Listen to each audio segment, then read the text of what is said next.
এই উম্মত ৭৩ দলে বিভক্ত হবে। ওয়াহিদাতুন ফিল জান্নাহ সিনতানে ওয়া সাবউনা ফিন্নার। আল্লাহ নবী বলেন ৭২টা দল যাবে জাহান্নামে। ওয়া ওয়াহিদাতুন ফিল জান্নাহ, একটা মাত্র দল যাবে জান্নাতে।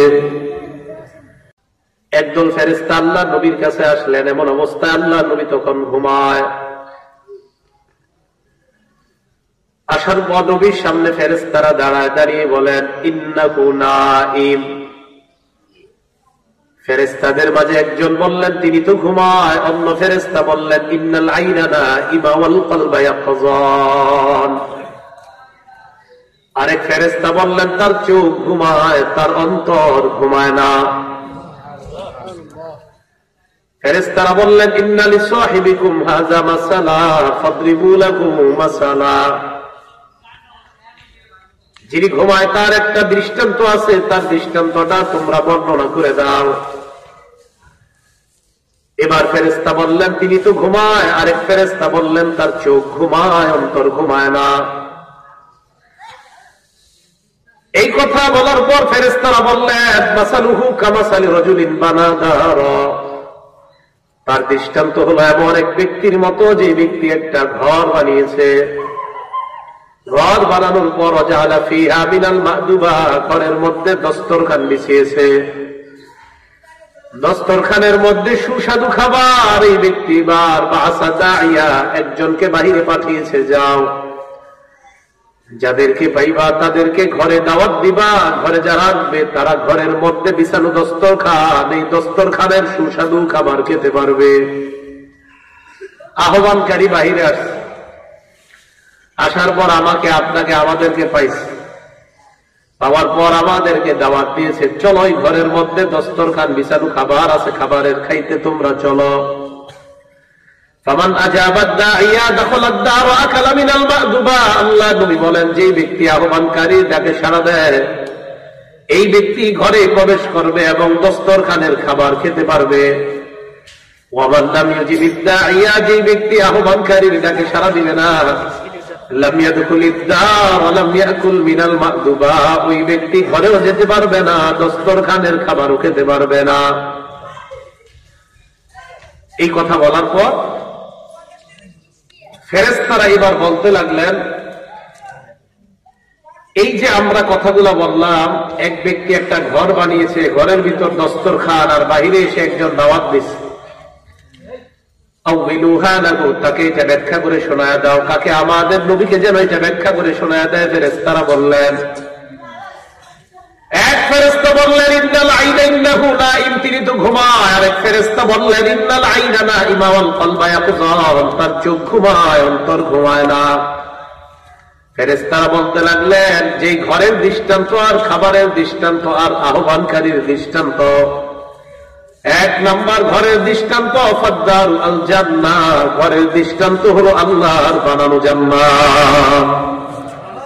ঘরের ভিতর দস্তরখানের খাবার হলো জান্নাতের নাজ-নেয়ামত। যেই ব্যক্তি বাহিরে এসে আমাদেরকে দাওয়াত দিলেন তিনি হলেন মুহাম্মাদুর রাসূলুল্লাহ সাল্লাল্লাহু আলাইহি ওয়াসাল্লাম। ফেরেশতারা বললেন ফামান আতাআ মুহাম্মাদান ফাকাদ আতাআ আল্লাহ, যারা মুহাম্মদ সাল্লাল্লাহু আলাইহি ওয়াসাল্লামকে অনুসরণ করবে ফাকাদ আতাআ আল্লাহ, তারা আল্লাহর অনুসারী হয়ে যায়, তারা আল্লাহকে অনুসরণ করে। তাহলে নবীজিকে অনুসরণ করা মানে কাকে অনুসরণ করা? আল্লাহকে। ওয়া মান আসা মুহাম্মাদান সাল্লাল্লাহু আলাইহি ওয়াসাল্লাম ফাকাদ আসাল্লাহ, যারা আল্লাহ নবীর নাফরমানি করে তারা আল্লাহ, যারা নবীর নাফরমানি করে ফাকাদ আসাল্লাহ, তারা আল্লাহর নাফরমানি করে। এখন দেখেন যারা নবীকে মানে তারা আল্লাহকে মানে, যারা নবীর নাফরমানি করে তারা আল্লাহর নাফরমানি করে। নবীজি একটা ডাক দিলেন, ডাক দিয়ে বললেন এটা আল্লাহর রাস্তা, আর এই রাস্তায় আমি ডাকি। আশেপাশের যত রাস্তা এগুলাতে শয়তান ডাকে, তো আমি যেই রাস্তায় ডাকি এই রাস্তায় আসা মানে আমার অনুসরণ করা, আর এই রাস্তায় চলা মানে আল্লাহর অনুসরণ করা, আল্লাহর রাস্তায় চলা। এই বিষয়টা আর একটু বুঝে আসবে। আমরা আবু দাউদ শরীফ কিতাবের নাম একটা হাদিস শুনি, হাদিস নাম্বার 4259 নাম্বার হাদিস। قال رسول الله صلى الله عليه وسلم আল্লাহ নবী বলেন, ইন্না বাইনা ইয়াদাইস সাআতি ফিতানান কাকিতাইল লাইলিল মুসলিমি ইউসবিহুর রাজুলু ফিহা মুমিনান ওয়া ইউমসি কাফিরা। নবী বলেন, কিয়ামতের আগে এমন একটা জামানা আসবে, যে জামানা একের পর এক রাতের অন্ধকারের মতো ফিতনা একের পর এক আসতে থাকবে বিভিন্ন নামে। কোন ফিতনার নাম হবে বিদআত, কোন ফিতনার নাম হবে আহলে কোরআন, কোন ফিতনার নাম হবে আহলে কোরআনের সাথে আরেকটা কি আহলে কোরআন নাম দিয়ে হবে ফিতনা, আরো কিছু ফিতনা হবে বেদাতি ফিতনা। তো নবীজি বলেন, একের পর এক ফিতনা আসতেই থাকবে। ইউসবিহুর রাজুলু ফিহা মুমিনা, যেই জামানায় মানুষ সকালবেলা ঈমান অবস্থায় কাটাবে, ইউমসি কাফিরা, বিকাল বেলা বেঈমান হয়ে যাবে, তার জানাও থাকবে না। সকালে ঈমানদার, বিকালে বেঈমান, সে বুঝতেও পারবে না। ওয়া ইউমসি মুমিনা ইউসবিহু কাফিরা, বিকাল বেলা ঈমানদার অবস্থায় কাটাবে, সকাল বেলা বেঈমান হয়ে যাবে।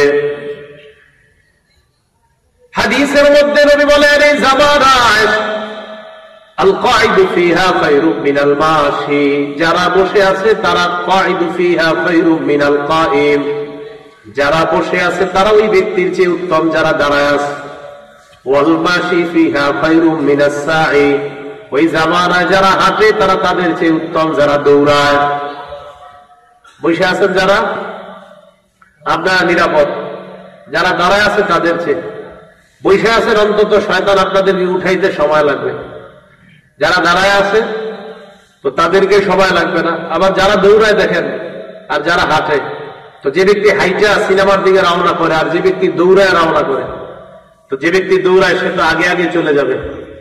যে ব্যক্তি হাঁটে ওই ব্যক্তি কিন্তু অন্তত রাস্তার মাঝে কেউ যদি তারা বাধা বাধা দিয়ে ফিরিয়ে রাখে, সম্ভাবনা আছে ফিরানো। তো যার গতি কম তার অবস্থা তত ভালো হবে। রাসূল কারীম সাল্লাল্লাহু আলাইহি সাল্লাম বললেন, ফিতনা আসতেই থাকবে একের পর এক। আল্লাহ আমাদেরকে এই জামানা ঈমানের উপর থাকার তৌফিক দান করেন। আরেকটা হাদিস শুনি, আবু দাউদ শরীফ হাদিস নাম্বার 4597 নাম্বার হাদিস। ক্বালা রাসূলুল্লাহ সাল্লাল্লাহু আলাইহি ওয়াসাল্লাম, আল্লাহ নবী বলেন, আলা ইন্না মান ক্বাবলাকুম মিন আহলিল কিতাব, তোমাদের পূর্বে যারা আহলে কিতাব, যারা বনি ইসরাইল সম্প্রদায়, ইফতারাকু আলা 72 মিল্লাতান, তারা 72 দলে বিভক্ত হয়ে গেছে। ওয়া ইন্না হাযিহিল মিল্লাতা সাতাফতারিকু আলা 73 মিল্লাহ, এই উম্মত 73 দলে বিভক্ত হবে। ওয়াহিদাতুন ফিল জান্নাহ 73 ফিন্নার, আল্লাহ নবী বলেন 72টা দল যাবে জাহান্নামে। ওয়া ওয়াহিদাতুন ফিল জান্নাহ, একটা মাত্র দল যাবে জান্নাতে। এই উম্মতের দল 73টা হবে। 73 দলের মধ্যে 72টা দল জাহান্নামে যাবে, একটা দল জান্নাতে যাবে। দেখেন, আবার বলছি, নবীজি একটা ডাক দিছে, বললেন এটাই সোজা রাস্তা। আশেপাশে অনেকগুলা ডাক দিছে, বললেন এগুলা বাঁকা রাস্তা। আমরা কেন জানি শুধু বাঁকা রাস্তায় চলি, সোজা রাস্তায় চলতে চাই না। সোজা রাস্তায় চলা সহজ, বাঁকা রাস্তায় চলা কঠিন। সোজা রাস্তায় চলা এত সহজ, যেমন সোজা রাস্তায় চলা কি আপনি নামাজ পড়লেন, আপনি রোজা রাখলেন, আপনার উপর হজ ফরজ হলে হজ করলেন, যাকাত ফরজ হলে যাকাত দিলেন। এই দুইটা ফরজ না হলে করা দরকার নাই। তার মধ্যে নামাজ রোজা এটা তো লাগে আমাদের। কিন্তু এই সোজা রাস্তাটাকে আমরা কঠিন বানাই কি, যে আমার আব্বা মারা গেছে, একটা অনুষ্ঠান করা দরকার। আপনার কি কইছিল অনুষ্ঠান করতে, এই যে কঠিন বানাইতেছেন। আশেপাশের মানুষদেরকে দাওয়াত দিবেন, যত বড় লোক আছে আত্মীয় স্বজন তাদেরকে দাওয়াত দিবেন। মরা ব্যক্তির খাওয়াটা আপনার আত্মীয় স্বজনের মধ্যে যারা লাখপতি কোটিপতি তাদের গাইনা খাওয়াচ্ছেন, আর এরাও কি নির্লজ্জের মতোই খাবার এসে খাইতেছে। তা আপনি ইসলামের চলা ছিল সহজ, এটাকে আপনি নিজেই কঠিন বানায় নেন। ইসলাম একদম সহজ, কেন সিন্নি জিলাপির এত বড় বড় আয়োজন করতে হবে বলেন? কে বলছে আপনাদের? আপনার যেহেতু এতই সিন্নি খাওয়াইতে, জিলাপি খাওয়াইতে মন চায়, এই টাকা এই জায়গায় না খরচ করে আপনি মাদ্রাসায় দান করে দেন, খালাস, শেষ।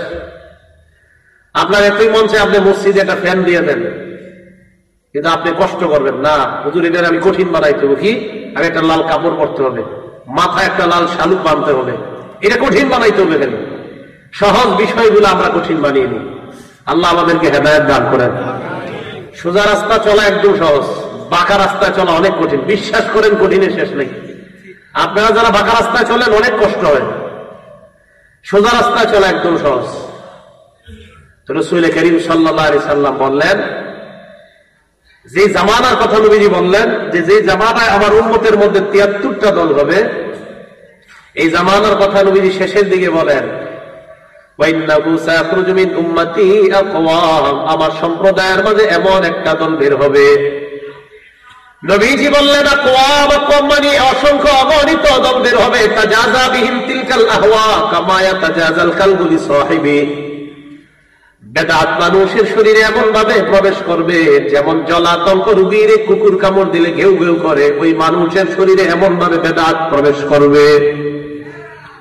ইসলাম বহির্ভূত কর্মকাণ্ড মানুষের মাঝে এমন ভাবে প্রবেশ করবে, কুত্তা কামড় দিলে মানুষের যে অবস্থা হয়, জলাতঙ্ক রোগীকে কুকুর কামড় দিলে তার যে অবস্থা হয়, মানুষের শরীরে বেদাত প্রবেশ করার পর তার ওই অবস্থা হবে। বলেন নাউজুবিল্লাহ। তখন কি বলবে জানেন? নামাজ পড়বে না জামাতে, তখন বলবে নামাজ না পড়লে কি আছে, ইমান ঠিক আছে।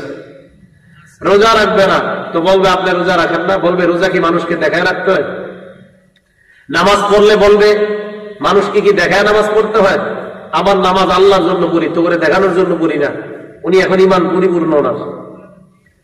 তো নবীজি বলেন, বেদাত যখন কারোর মধ্যে ঢুকে, নবীর প্রেম আর ভালোবাসা এত বেশি ঢুকে, তখন আগে জোহর পড়তো, আসর পড়তো, মাগরিব পড়তো, ভালোবাসা ঢুকার পরে এখন আর নামাজ পড়ে না। নবীর খুব খুব মহব্বত করে এখন, আশিকের রাসূল এখন কপালে লেখে, আগে লেখতো না। তো তখন আর এখন আর নামাজ পড়ে না। এটা প্রমাণ পাবেন কবে? যেমন 12ই রবিউল আউয়াল, এই রবিউল আউয়াল মাসে অনেকে অনেক কিছু পালন করে। তা আপনারা পরীক্ষা করেন, ঢাকা শহর যেই জায়গায় সবচেয়ে বড় করে পালন করা হয় ওখানে যায়, যাওয়ার পরে আপনি দেখবেন ভক্তরা জোহরের আগে আসে, জোহর পড়ে না, আসর পড়ে না, মাগরিবের একটু আগে পিসাব আসে তাদের। আসার পর বিশাল একটা কি জানি করে, করার পর একটা মুনাজাত দেয়। মুনাজাত দেওয়ার পর মাগরিবের আগে সিন্নি তবারক বিতরণ হয়, এগুলা নিয়ে চলে যায়, মাগরিবের নামাজটাও পড়ে না। তো জিজ্ঞাসা করবেন আপনি জোহর আসর মাগরিব পড়লেন না, না পড়লে কি হবে? নবীর প্রেম তো আছে ভিতরে, এই কথা বলে। তো নবীজি বলেন, বেদাত যখন শরীরে ঢুকবে মানুষের, তখন তার মনে হবে আমি সব সঠিক, আর ওইগুলা হুদাই। তো বললাম না, কষ্টকর হয়ে যাবে তখন দিনের উপর চলা। আল্লাহ আমাদের সকলকে ইসলামের উপর চলার তৌফিক দান করেন। আরেকটা হাদিস শুনি আমরা, বুখারী শরীফের 5058 নম্বর হাদিস। রাসূল করিম সাল্লাল্লাহু আলাইহি সাল্লাম সাহাবায়ে কেরামকে বলে, তোমাদের মাঝে এমন একটা সম্প্রদায় বের হবে, এমন একটা সম্প্রদায়ের আবির্ভাব ঘটবে, তাহতিরুনা সালাতাকুম মা সালাতিহিম ওয়া সিয়ামাকুম মা সিয়ামিহিম ওয়া আমালাকুম মা আমালিহিম। তোমাদের রোজা আর তাদের রোজা, তোমাদের নামাজ আর তাদের নামাজ, তোমাদের আমল আর তাদের আমল যদি এক জায়গায় করো, তোমাদের নামাজ তাদের নামাজের কাছে তুচ্ছ মনে হবে, কারণ সারা রাত নামাজ পড়বে, সারা দিন রোজা রাখবে। নবীজি সাহাবারে করে, তোমাদের নামাজ তাদের কাছে কিছুই না, তোমাদের রোজা তাদের কাছে কিছুই না। সাহাবার অবাক, হুজুর এরা আবার কারা? আল্লাহ নবী কয়, টেনশনের কিছু নাই। ইয়াকরাউনাল কুরআন লা ইউজাবিজু হানাজিরহুম, এরা কোরআন পড়বে, কোরআন তাদের গলা দিয়ে পেটের মধ্যে প্রবেশ করবে না। এরা কোরআন পড়বে, কোরআন তাদের পেটে যাবে না। এরা কোরআন পড়বে, কোরআন তাদের পেটে যাবে না। এই জন্য রাসূল করিম সাল্লাল্লাহু আলাইহি সাল্লাম বললেন যে এই মানুষগুলা নামাজি হবে খুব, একদল মানুষ হবে আপনাদের সমাজে খুব নামাজ পড়ে, 12টা দাগ পাবেন কপালে। যেই মাত্র সুদের আলোচনা করবেন তখন বলবে হুজুরের সব ভাল লাগে, খালি এটা ছাড়া। তাহলে এই যে উনি নামাজি, উনি কোরআনের সুদের এই অংশটা উনি মানতে চায় না। তো নবীজি বলেন, কোরআন পড়বে, কোরআন তাদের পেটে ঢুকবে না। তাহলে কোরআনের নামাজের কথা না মানে, রোজার কথা না মানে, সুদের জায়গায় আসলে এই জায়গাটা একটু পরিবর্তন হলে কি সমস্যা ছিল? তো নবীজি সাল্লাল্লাহু আলাইহি সাল্লাম বলেন, ওই জামানায় মানুষ এমন ভাবে কোরআন পড়বে, কোরআন তাদের গলা দিয়ে তাদের ভিতরেও ঢুকবে না। এখন বলেন তো এই জামানাটা কি আসবে না চলতেছে? চলতেছে। আল্লাহ আমাদেরকে এই জামানায় কোরআন সুন্নাহ পরিপূর্ণ মেনে আমল করার তৌফিক দান করেন। তিরমিজি শরীফের একটা হাদিস শুনি, 3058 নম্বর হাদিস। নবীজি সাল্লাল্লাহু আলাইহি সাল্লাম সূরা মাইদার একটা আয়াত তেলাওয়াত করলেন। লা ইয়াদুররুকুম মান দাল্লা ইযা ইহতাদাইতুম, তোমরা যারা হেদায়েত পেয়ে যাইবা পথভ্রষ্টরা তোমাদের কোনো ক্ষতি করতে পারবে না। আয়াত পড়ার পর আল্লাহ নবী বললেন সাহাবাদের দল, তা'মুরুনা বিল মা'রুফি ওয়া তানহাউনা আনিল মুনকার, দুইটা কাজ তোমরা করতে থাকবা, একটা হলো নেক কাজের আদেশ আর একটা হলো অসৎ কাজের নিষেধ তোমরা করতে থাকবা। চারটা অবস্থা দেখার আগ পর্যন্ত তোমরা নেক কাজের আদেশ অসৎ কাজের নিষেধ করতে থাকবা। কয়টা অবস্থা? এক নম্বর, হাত্তা ইযা রাআইতা শুহ্হান মুতাআ, যখন দেখবা মানুষ কৃপণতার পূজা করে, মানুষ কৃপণতা করাটাকে পূজনীয় মনে করবে, টাকা দেওয়াটা মানুষ মনে করবে এটা কেমন কথা, আমার টাকা কেন আমি দান করব, সদকা করব, টাকা রেখে দেওয়াটাকে পূজনীয় মনে করবে, যাকাত দিবে না, যাকাত না দিয়ে টাকাটা আটকে রাখবে, এটাকে মনে করবে না আমারটা আমার থাকবে, এটা পূজা করবে টাকা, মনে করবে যাকাত যে না দেয় ওই যাকাতের টাকা সে পূজা করে। হাত্তা ইযা রাআইতা শুহ্হান মুতাআ, দেখবা কৃপণতার আনুগত্য করা হবে, মানুষ কৃপণতার আনুগত্য করবে, মানুষ টাকা না দেওয়াটাকেই মনে করবে সম্মানের।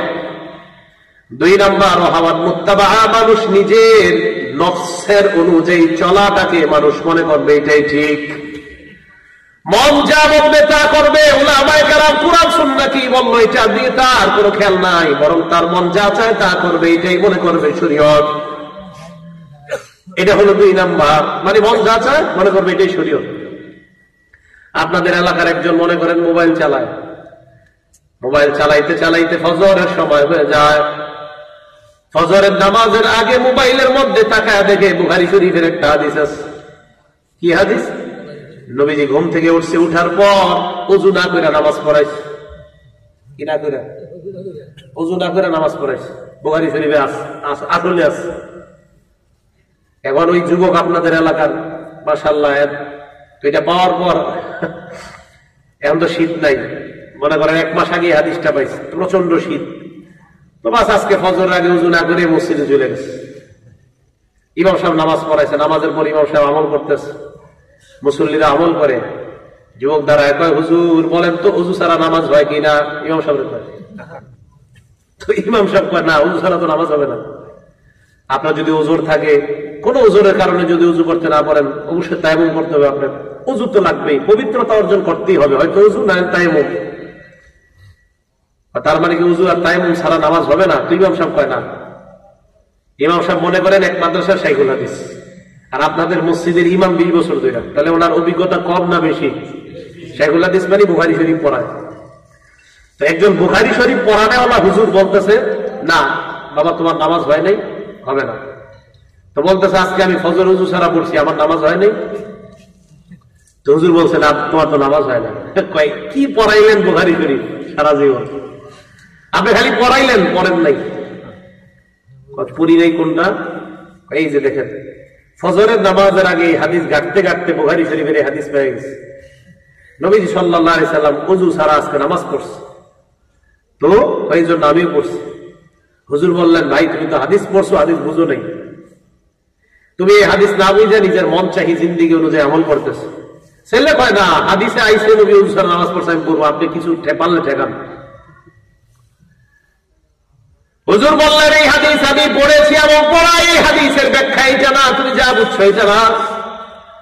হুজুর এবার ছেলে এটাকে বুঝাইতে চায় উম্মত আর নবীদের মাঝে অনেকগুলা পার্থক্যের মধ্যে মৌলিক পার্থক্য 20টা। কয়টা? নবী আর উম্মতের মাঝে মৌলিক পার্থক্য 20টা। এর মধ্যে একটা পার্থক্য হলো উম্মত যখন ঘুমায় তার চোখ ঘুমায়, অন্তর ঘুমায়। নবী যখন ঘুমায় তাদের চোখ ঘুমায়, অন্তর ঘুমায় না, অন্তর জাগ্রত থাকে। আমাদের নবী যখন ঘুমাইলেন, ঘুম থেকে ওঠার পর আল্লাহ নবী ওযু ছাড়া নামাজ পড়ানোর অর্থ হলো এই, আল্লাহ নবী জাগ্রত হওয়ার পর তিনি বুঝতে পারছেন আমার ওযু আছে না নাই। নবী যখন ঘুম থেকে উঠলেন ওনার তো অন্তর জাগ্রত, উনি বুঝতে পেরেছেন ওনার ওযু আছে, তাই ওযু করতে হয় নাই। তুমি ঘুমাইলে আমার চোখ ঘুমায়, অন্তর ঘুমায়, তাই আমরা উঠলে আর বুঝার কোনো কায়দা নাই, তাই ওযু করতেই হবে, ওযু ছাড়া নামাজ হবে না। আওয়াল মুত্তাবা সে মানবে না, সে বুখারীতে পাইছে। নবীজি বলেন সৎ কাজের আদেশ করবা, অসৎ কাজের নিষেধ করবা। 4 অবস্থা যখন দেখবা, 1 কৃপণতার পূজা করবে, 2 হাওয়াত মুত্তাবা নফসের পূজা করবে। কি কিসের পূজা করবে? নফসের। 3 নাম্বার দুনিয়া মুআসসারাতা, দুনিয়াকে প্রাধান্য দিবে মানুষ, দুনিয়াকে মানুষ প্রাধান্য দিবে। দুনিয়া প্রাধান্য দেওয়ার অর্থ হলে এই মানুষ ব্যবসার সময় তার আযান হয়ে যায়, ইকামত মসজিদের মধ্যে চলে, তখন দোকানের শাটারটা লাগাইতে পারে না। কেন লাগায় না? চিন্তা করে আমি দোকানের শাটার লাগিয়ে মসজিদে যাব, এই মুহূর্তে 4-5টা কাস্টমার বিরত যাবে। দুনিয়া প্রাধান্য দিচ্ছে, এই দুনিয়া প্রাধান্য দিচ্ছে। সে যায় না, ঘরের মধ্যে আসে, তো ঘরের মধ্যে আপনার বসে বসে বিবির সাথে ধানের কাজ করতেছে ঘরের পাশে। এই মুহূর্তে আযান হয়ে গেছে, একটু পরে ইকামত, তো চিন্তা করতেছে আর তো একটু বাকি আছে, ধানের কাজটা শেষ করিয়ে ফেলি, তারপর যাই। কিন্তু তারপর গিয়ে সে আর নামাজ পাবে না। এই যে ধানের কাজটা তখন রাখতে পারে নাই আর মসজিদে যাইতে পারে নাই, এদিকে সে দুনিয়া প্রাধান্য দিল, আখিরাত প্রাধান্য দিল না। 3 নাম্বার দুনিয়া মুআসসারাতা, দুনিয়া মানুষ যখন প্রাধান্য দিবে। 4 নাম্বার ইজাবাতুল লিযি রাইন বিরাইহি, প্রত্যেকে মনে করবে আমার মত যেটাই, মতটাই সঠিক, আর দুনিয়ার যত মত আছে সব ভুল। আমার মত সঠিক আর দুনিয়ার যত মত আছে সব ভুল। এই জন্য তো এই যে দেখেন, আমি ইমাম আবু হানিফা রাহমাতুল্লাহ আলাইহির কোরআন সুন্নাহর সংকলনকে ফলো করি। মানুষ মনে করে কি জানেন, মাযহাব মানে মনে কোন একটা ধর্মের নাম নতুন। নাউজুবিল্লাহ বলেন। মাযহাব মানে মত, বলেন মাযহাব অর্থ কি? মতামত। বলেন কি? মতামত। কোরআন সুন্নাহ একত্রিত করে ইমাম আবু হানিফা রাহমাতুল্লাহ আলাইহি এই কোরআন সুন্নাহকে একত্রিত করে একটা মাসালা আমাদের সামনে উপস্থাপন করেছে। এই মাসালাটা দিয়েছে, এটাই ওনার মত, এটাই ওনার মাযহাব, আরবি বাংলা হলো ওনার মতামত। আর কোরআন সুন্নাহ থেকে উনি যে মতটা নিয়েছেন এটা আমরা গ্রহণ করলাম, এটাকে বলে মাযহাব। সহজ বিষয়টা আপনাদের সামনে এমন ভাবে উপস্থাপন করে, তখন বোঝায় যে এটা কোনো নতুন ধর্ম, এটা এমন কিছু একটা। যেমন বুখারী শরীফে ইমাম বুখারী রাহমাতুল্লাহ আলাইহি যে হাদিস লেখছে, এটা কি ইমাম বুখারীর হাদিসগুলো আবিষ্কার না সংকলন? আমার সাথে একটা বাংলা বলেন সবাই, 2টা বাংলা বলেন। বলেন আবিষ্কার, সংকলন। আবার বলেন আবিষ্কার, সংকলন। বুখারী শরীফ ইমাম বুখারীর আবিষ্কার না, সংকলন। মুসলিম শরীফ ইমাম মুসলিমের আবিষ্কার না, হাদিসের সংকলন। নাসাই শরীফ ইমাম নাসাইর আবিষ্কার না, হাদিসের সংকলন। হানাফি মাযহাব ইমাম আবু হানিফার কোন ধর্ম না, বরং কোরআন সুন্নাহর সংকলন। ইমাম বুখারীর বুখারী শরীফ হাদিসের সংকলন। ইমাম মুসলিমের মুসলিম শরীফ হাদিসের সংকলন। ইমাম তিরমিজির তিরমিজি শরীফ হাদিসের সংকলন। ইমাম আবু হানিফা রাহমাতুল্লাহ আলাইহির যে মাযহাবকে আমরা হানাফি মাযহাব বলি, এটা কোরআন ও হাদিসের সংকলন। তাহলে বলেন তো, হানাফি মাযহাব এটা কি, এই যে হানাফি মাযহাব বলি আমরা, এই মাযহাব মানে কোরআন সুন্নাহর আবিষ্কার না সংকলন? কিন্তু সহজ বিষয়টা বুখারীতে বুঝেন, এটা বুঝেন না। তাহলে আমরা কি কোনো আবিষ্কার মানি না সংকলন মানি? বাস কোরআন সুন্নাহ এটা বিক্ষিপ্ত ছিল, ইমাম আবু হানিফা একটা সাজাইছে, কোরআন সুন্নাহ, কোরআন সুন্নাহ এইভাবে সাজাইছে। এই সাজানোর পর যে সংকলন, এই সংকলনটা আমরা মানি। আমার কষ্ট লাগে কোথায় দেখেন, বুখারী শরীফের যে হাদিসগুলা লেখা হয়, এই হাদিসের পিছনে আমার থেকে অমুকে, অমুকের থেকে অমুকে, অমুকের থেকে অমুকে, এইভাবে বর্ণনা না। যারা বর্ণনাকারী প্রায় সবাই কোনো না কোনো মাযহাবের অনুসারী। তো যে বুখারী শরীফের হাদিস আমরা মানতেছি, যারা বর্ণনা করছে সবাই কোনো না কোনো মাযহাব মানতেছে। এখন যদি বলেন মাযহাব মানা যাবে না, মাযহাব বেদাত, তাহলে বেদাতীদের থেকে হাদিস নিছেন কি? বেদাতীর থেকে হাদিস নেওয়া হয়ে গেল না? যেমন মনে করেন আমার উস্তাদ আবু জাফর আল কাসিমি, ওনার উস্তাদ আনজার শাহ কাশ্মীরি, ওনার উস্তাদ সৈয়দ হুসাইন আহমদ মাদানী, ওনার উস্তাদ মাহমুদুল হাসান দেওবন্দি, ওনার উস্তাদ কাসেম নানুতুবি, কাসেম নানুতুবি রহমতুল্লাহ আলাইহির উস্তাদ আব্দুল গনি মুজাদ্দিদি, ওনার উস্তাদ শাহ ইসহাক, ওনার উস্তাদ শাহ আব্দুল আজিজ, ওনার উস্তাদ শাহ ওলিউল্লাহ মুহাদ্দিস দেহলভী, ওনার উস্তাদ মোহাম্মদ ইবনে ইব্রাহিম, আবু তাহের মোহাম্মদ ইবনে ইব্রাহিম আত-তাইমি, অথবা আবু তাহের মোহাম্মদ ইবনে ইব্রাহিম আল কুর্দি। এই মোহাম্মদ ইবনে ইব্রাহিম আল কুর্দি দেখেন, এখান থেকে শুরু দেখেন। এই ইব্রাহিম আল কুর্দি, মোহাম্মদ ইবনে ইব্রাহিম আল কুর্দি, উনি হাদিস বলছে যার থেকে ওনার নাম ইব্রাহিম আশ-শাফিঈ। আশ-শাফিঈ তাহলে শাফি মাযহাব। তাহলে বুখারী শরীফের হাদিসের মধ্যে যে ইব্রাহিম আশ-শাফিঈ, শাফি মাযহাব। এই দেখেন শাফি মাযহাব, তাহলে মাযহাবের একজন পাওয়া গেল। তো বুখারী শরীফের এই হাদিসটা কি দেন, যেহেতু এখানে মাযহাবী একজন আছে। কথা কি বুঝে আসছে? দেখেন এই জায়গায় একজন মাযহাবী আছে, ওনার উস্তাদের নাম আহমদ ইবনে মুহাম্মদ, ওনার উস্তাদের নাম আহমদ ইবনে আব্দুল কুদ্দুস, ওনার উস্তাদের নাম মোহাম্মদ ইবনে আহমদ, ওনার উস্তাদের নাম আহমদ জাকারিয়া ইবনে মোহাম্মদ, ওনার উস্তাদের নাম ইবনে হাজার আসকালানি আশ-শাফি। তাহলে উনিও শাফি মাযহাব, আবার উনিও শাফি মাযহাব। এখন যদি বলেন মাযহাবের কারণে, যে মাযহাব মানাটা, যারা মাযহাব এটাকে যদি বেদাত বলেন, এটা নতুন কোন ধর্ম বলেন, এটা কি সঠিক হবে না ভুল হবে? কেন ভুল হবে? যদি বলেন এটা সঠিক, তাহলে এই হাদিস কেটে দিতে হবে, কারণ এই হাদিসের বর্ণনাকারীর মধ্যে মাযহাব মানে এমন লোক আছে। কথা কি আপনাদের সহজে বুঝে আসছে? আচ্ছা, তো বুঝে থাকলে বলেন, আমরা যে হানাফি মাযহাব, এই হানাফি মাযহাব এটা কি কোনো আবিষ্কার না কোরআন সুন্নাহর সংকলন? শাফি মাযহাব কোরআন সুন্নাহর একটা সংকলন। হাম্বলি মাযহাব ইমাম আহমদ কোরআন সুন্নাহর সংকলন করেছে। মালিকি মাযহাব ইমাম মালিক কোরআন সুন্নাহর সংকলন করেছে। তো নাম হয়ে গেছে, ওনার সংকলনটার নাম হয়েছে মালিকি। ইমাম শাফির সংকলনের নাম হয়েছে শাফি। আবু হানিফার সংকলনের নাম হয়েছে হানাফি। আহমদ ইবনে হাম্বলের সংকলনের নাম হয়েছে হাম্বলি। ইমাম বুখারীর সংকলনের নাম হয়েছে বুখারী। ইমাম মুসলিমের সংকলনের নাম হয়েছে মুসলিম। মুসলিম কোন আবিষ্কার না, এটা হাদিসের সংকলন। বুখারী কোন আবিষ্কার না, এটা হাদিসের সংকলন। তিরমিজি এটা কোন নতুন আবিষ্কার না, এটা হাদিসের সংকলন। যেমনি ভাবে এইগুলা হাদিসের সংকলন, হানাফি এটা কোরআন হাদিসের একটা সংকলনের নাম, শাফি কোরআন হাদিসের একটা সংকলনের নাম, হাম্বলি কোরআন হাদিসের একটা সংকলনের নাম, মালিকি কোরআন হাদিসের একটা সংকলনের নাম। বুখারী আবিষ্কার না সংকলন? হানাফি আবিষ্কার না সংকলন? এই তো বুঝে আসছে। সহজ বিষয়গুলো আর কঠিন করবে না। যদি আপনার কেউ এসে কয় তুমি বুখারী মানো না হানাফি, আপনি বলবেন আপনি আবিষ্কার মানেন না সংকলন, বাংলা দেবেন। তো উনি যদি বলে এটা আবার কি করলে, আপনি করবেন হ্যাঁ তুমি আবিষ্কার মানো নতুন না সংকলন। তো সে বলবে না নতুন আবিষ্কার বেদাত, আমি সংকলন মানি। তো বলবেন সংকলনের নাম কোন? তখন সে বলবে বুখারী। তখন আপনি বলবেন বুখারী আবিষ্কার না, তো সে বলবে না, তো কি বলবে যে সংকলন। তা আপনিও বলে দিবেন আমিও কোরআন হাদিসের একটা সংকলন মানি, এই সংকলনটার নাম হানাফি। তো নবীজি সাল্লাল্লাহু আলাইহি সাল্লাম বললেন, চারটা বিষয় দেখার আগ পর্যন্ত তুমি নেক কাজের আদেশ, অসৎ কাজের নিষেধ করতে থাকো। হাত্তা ইযা রাআইতা শুহান মুতাআ, এক নাম্বার কৃপণতার পূজা যখন করা হয়। দুই নাম্বার হাওয়ান মুত্তাবা, নফসের অনুসরণ যখন করা হয়। তিন নাম্বার দুনিয়া মুআসসারাতা, দুনিয়াকে যখন প্রাধান্য দেওয়া হয়। চার নাম্বার ইয়াজাবা কুল্লি যি রাইন বিরাইহি, প্রত্যেকে নিজের মতটাকেই মনে করে সঠিক মত।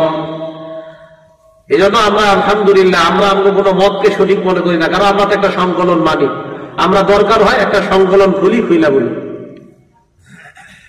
তো নবীজি বললেন এটা দেখা পর্যন্ত তুমি নেক কাজের আদেশ, অসৎ কাজের নিষেধ করতে থাকো। এগুলা বলার পর নবীজি বলেন, আলা ইন্না মিন ওয়ারাইকুম আইয়ামা, তোমাদের পরে এমন একটা জামানা আসবে, যেই জামানার মধ্যে হাতের মধ্যে জ্বলন্ত আগুন রাখা যেমন কষ্টকর, ঈমান রাখা তেমন কষ্টকর। নবীজি বললেন জ্বলন্ত আগুন রাখা মিসকুল কবজি আলাল জামরি, মিসকুল কবজি আলাল জামরি, জ্বলন্ত আগুন রাখা যেমন কষ্টকর, ঈমান রাখা তেমন কষ্টকর। সাহাবারা প্রশ্ন করলেন, ইয়া রাসূলুল্লাহ, এই জামানা যদি আমরা পেয়ে যাই তাহলে আমাদের কি করা? নবীজি জবাব দিলেন, তালজামু জামাতাল মুসলিমিন। আরেক বর্ণনা, হুযায়ফা ইবনুল ইয়ামান প্রশ্ন করলেন, হুজুর যদি ভয়ঙ্কর ফিতনার জামানা পেয়ে যাই কি করা? নবী বললেন, তালজামু জামাতাল মুসলিমিন ওয়া ইমামাহুম, মুসলমানদের সর্ববৃহৎ দল এবং তাদের নেতাকে আঁকড়ে ধরবা। সাহাবা বললেন, ফাইন লাম তাকুল লাহুম জামাআ ওয়া ইমাম, তাদের যদি ইমাম না থাকে আর নেতা না থাকে তখন কি করব? হুজুর ইমামও নাই, নেতাও নাই, তাদের দলও নাই, তখন নবীজি বললেন, আলাইকা আন তাআদ্দু আলা আসলি শাজারা, গাছের গোড়া মারির দাঁত দিয়া, চোয়ালের দাঁত দিয়ে আঁকড়ে ধরে হলেও নিজের ঈমানকে বাঁচাইবা, মানুষের সামনে নিজের ঈমান বিক্রি করে দিবা। তো ভাই বলতেছিলাম, এই জামানাটা চলতেছে, আবার আপনার ঈমান হরণ করার জন্য চারদিক থেকে শয়তান বিভিন্ন রূপে চেষ্টা করতেছে। আল্লাহ পাক যেন আমাদের সকলের ঈমানগুলোকে হেফাজত করেন, বলেন আমিন। তাহলে নিজেদের আবিষ্কৃত কোন জিনিস আমরা করব না। আল্লাহ নিজেদের আবিষ্কৃত কোন জিনিস থেকে আমাদেরকে বেঁচে থাকার তৌফিক দান করেন। সুন্নত পালন করতে গিয়ে আমরা আকীদা নষ্ট করব না। বলেন আমার সাথে বাংলাটা, সুন্নত পালন করতে গিয়ে আমরা আকীদা নষ্ট করব না। বুখারী শরীফের 1605 নম্বর হাদিস, হযরত ওমর ফারুক রাদিয়াল্লাহু তাআলা কাবা শরীফের সামনে ঘুরতেছে। কালো পাথরকে চুমা দিছে। চুমা দেওয়ার সময় হযরত ওমর বলেন, পাথর, আমা ওয়াল্লাহি ইন্নী লাআলামু আন্নাকা হাজার। পাথরকে ডাক দিয়ে বলে, পাথর, আল্লাহর কসম আমি জানি তুমি একটা পাথর ছাড়া আর কিছু না, তুমি একটা পাথর। এই কথা বলার পর পাথরকে লক্ষ্য করে বলে, পাথর, লা তাদুররু ওয়া লা তানফা, তুমি উপকার ক্ষতি করার কোনো ক্ষমতা রাখো না। মন দিয়ে শুনেন, পাথরকে হযরত ওমর বললেন, তুমি উপকার ক্ষতি করার কোনো ক্ষমতা রাখো না, আমি জানি তুমি একটা পাথর, এর চেয়ে বেশি কিছু না তুমি। এই কথা বলার পর হযরত ওমর বললেন, লাউলা আন্নী রাআইতুন নাবিয়্যা ইসতালামা কামা ইসতালামতুকা, আমি যদি আল্লাহ নবীকে কখনো তোমাকে চুমা দিতে না দেখতাম, আমি জীবনেও ওমর তোমাকে চুমা দিতাম না। নবী তোমারে চুমা দিছে, তাই চুমা দিলাম, তুমি এটা পাথর, এটা বিশ্বাস, সুন্নত। এখন আমাদের প্রশ্ন, হুজুর আমরা তো সবাই হজে যাওয়ার সামর্থ্য নাই, আমরা আমাদের দেশে এরকম কি করি যে সুন্নত পালন করতে গিয়ে আমরা উল্টা পাল্টা করি? মন দিয়ে শোনেন, নাসাই শরীফের 1214 নম্বর হাদিস, যারা রাসূলুল্লাহ সাল্লাল্লাহু আলাইহি ওয়াসাল্লাম কবর উম্মি, আল্লাহ নবী তার মায়ের কবর জিয়ারত করলেন। মায়ের কবর জিয়ারত করার পর আল্লাহ নবী সাহাবাদের দিকে তাকাইলেন, তাকায় বললেন, নবী নিজে কান্না করলেন, ওয়া আবকা মান হাওলা, সাহাবাদেরকে আল্লাহ নবী কান্না করাইলেন, সব কাঁদছে। সব শেষে নবী বললেন, জুরুল কুবুর, তোমরা কবর জিয়ারত করো, ফাইন্নাহা তুযাক্কিরুকুমুল মাউত, কবর জিয়ারত তোমাদেরকে মৃত্যুর কথা স্মরণ করায়া দিবে। কবর জিয়ারত করো, তাহলে বুঝলাম কবর জিয়ারত করা সুন্নত। বলেন, কবর জিয়ারত করা কি সুন্নাত? এখন আপনি আপনার দাদার কবর জিয়ারত করতে গেলেন সুন্নত পালন করার জন্য, কবর জিয়ারত করলেন। কবর জিয়ারত করার সময় দাদার কবরের সামনে গিয়ে বললেন, আসসালামু আলাইকুম দারা কওমিন মুমিনিন, আসসালামু আলাইকুম দারা কওমিন মুমিনিন। আমাদের নবীজি এটাই বলতেন আর কি, আসসালামু আলাইকুম আহলাল কুবুর, এটা বলা যায়। বাকি নবীজি মুসলিম শরীফের একটা বর্ণনা আমার কাছে এইটাই ভালো লাগে, আসসালামু আলাইকুম দারা কওমিন মুমিনিন ওয়া ইন্না ইনশাআল্লাহু বিকুম লাহিকুন। আচ্ছা, এই হাদিসটা বলে ফেলছি তো আরেকটু বলি। নবীজি এই হাদিসটা একদিন বলছে কবরস্থানে গিয়া, আতাল মাকবারা, কবরস্থানে গেছে, যাওয়ার পর বলছে, হে কবরবাসী ইমানদারগণ, তোমাদের উপর শান্তি বর্ষিত হোক। এই কথা বলার পর নবীজি বলেন, ইনশাআল্লাহ চিরই আমরা তোমাদের সাথে সাক্ষাৎ করব। এরপর আল্লাহ নবী বললেন, আহা, আমি যদি আমার ভাইদেরকে দেখতাম, আমার মন চায় আমার ভাইদেরকে যদি আমি দেখতে পারতাম। সাহাবারা কয়, হুজুর এটা আপনি কি বললেন? কয়, অদীপ্ত, আমার মন চায়। কি মন চায়? আমি যদি আমার ভাইদেরকে দেখতে পারতাম। সাহাবারা বলে, ইয়া রাসূলুল্লাহ আওয়ালাসনা ইখওয়ানাকা, আমরা কি আপনার ভাই না? নবীজি জবাব দিলেন, আনতুম আসহাবী, তোমরা আমার সাহাবা, ওয়া ইখওয়ানুনা আল্লাযীনা লাম ইয়াতু বা'দু, আমার ভাই তারা যারা এখনো দুনিয়াতে আসে নাই। সুবহানাল্লাহ। নবীজি বললেন, এখন আমার ভাইরা দুনিয়াতে আসে নাই। তো সাহাবারা কয়, হুজুর আপনি তাদেরকে কিভাবে চিনবেন যারা দুনিয়াতে এখন আসে নাই? কি দেখেন? নবীজি জবাব দিলেন, তোমাদের কারো একটা ঘোড়া আছে, ওই ঘোড়া গুররুম মুহাজ্জালা, ঘোড়ার হাত পা গুলা, কপাল গুলা বড় চমৎকার। এই ঘোড়াটা যদি এমন কালো নিকট ঘোড়ার মধ্যে থাকে, এই সুন্দর ঘোড়াটা পাইতে তার কোনো সমস্যা হবে কিনা? সাহাবারা বললেন, হুজুর সাদা একটা সুন্দর ঘোড়া কালো নিকট ঘোড়ার মধ্যে পাইতে কোনো সমস্যা হবে না। আল্লাহ নবী বললেন, কিয়ামতের ময়দানে আমার ভাই যারা, তাদের হাতগুলা, কপালগুলা, পা গুলা ওযুর কারণে এমন চকচক করবে, তাদেরকে চিনতে আমার কোনো সমস্যা হবে না। এরা আমার ভাই, আমাদেরকে নবীজি বলছে আমরা ওনার ভাই। এখন আসেন, কবর জিয়ারত করা সুন্নত।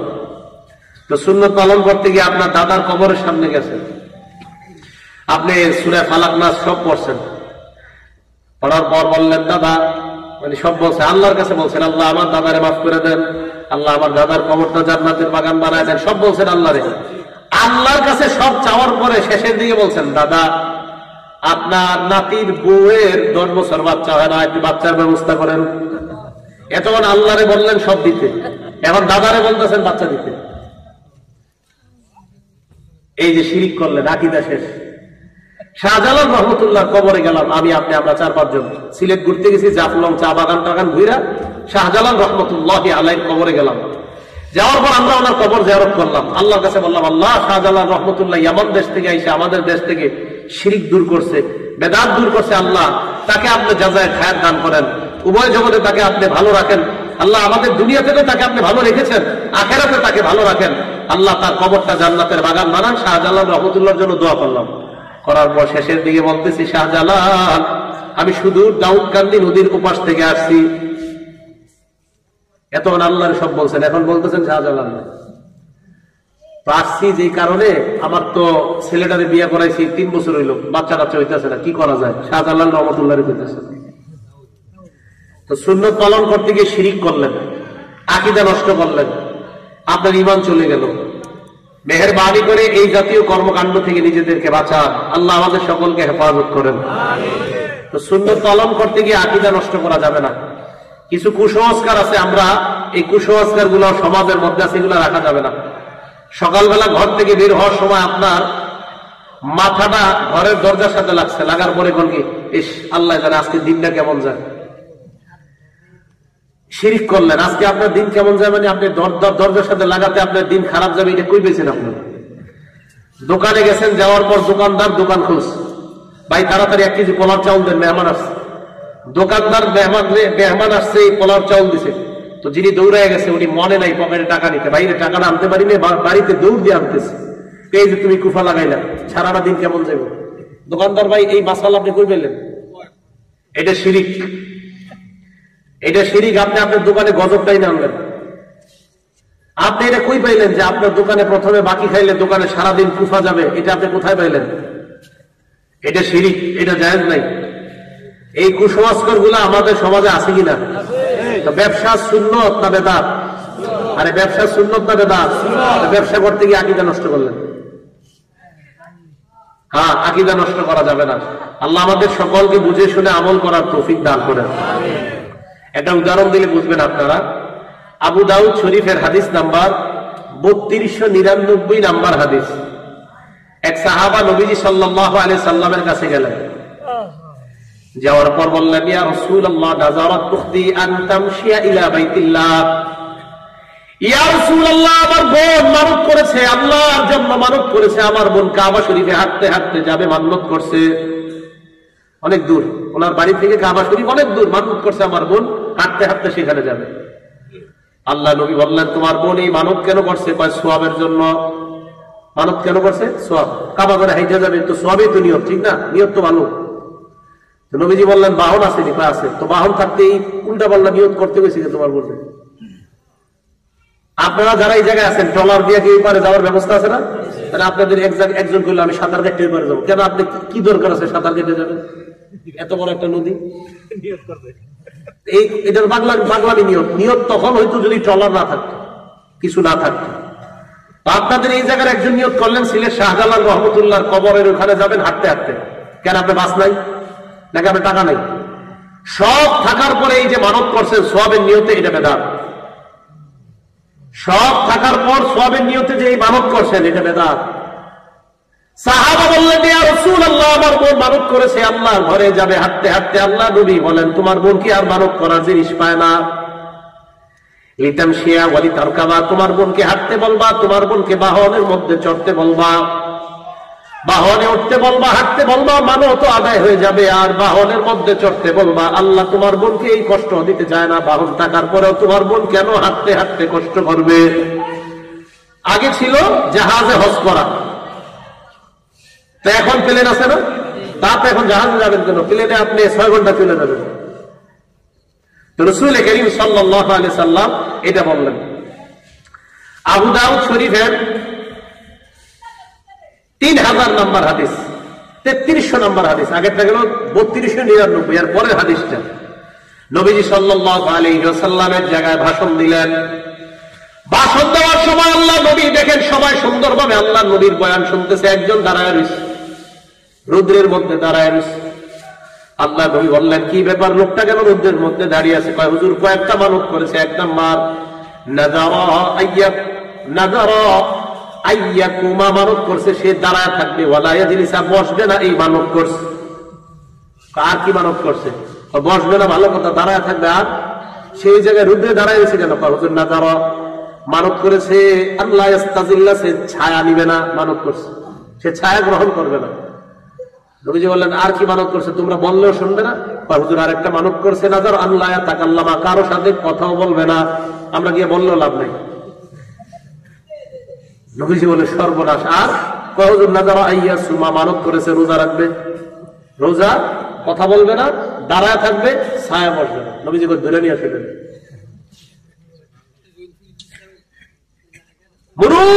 তাকে বলো ফাল্লিয়া তাকাল্লাম, কথা বলতে বলো,